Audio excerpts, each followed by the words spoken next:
ప్రియమైన సహోదరి సహోదరుడా, నీకు తెలుసా నీ కన్నీరు దేవుని దృష్టికి ఎంతో విలువైనదని?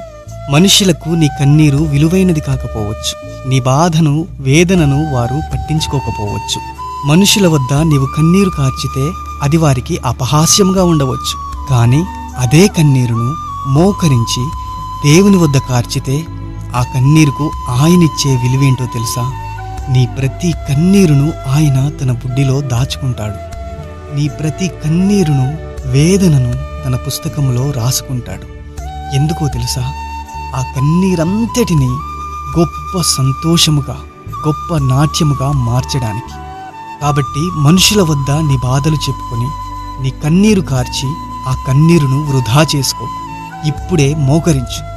నీ హృదయమును ఆయన పాదాల చెంత కుమ్మరించు. నీ కన్నీరుకు ఎంతో విలువనిచ్చే ఆ దేవుడు తప్పక నీ ప్రార్థనలకు సమాధానమిస్తాడు. ఆమేన్. ఈ మాటల ద్వారా నీవు నిజముగా ఆదరించబడినట్లయితే ఈ వీడియోని కనీసం ఒక్కరికైనా షేర్ చేయండి.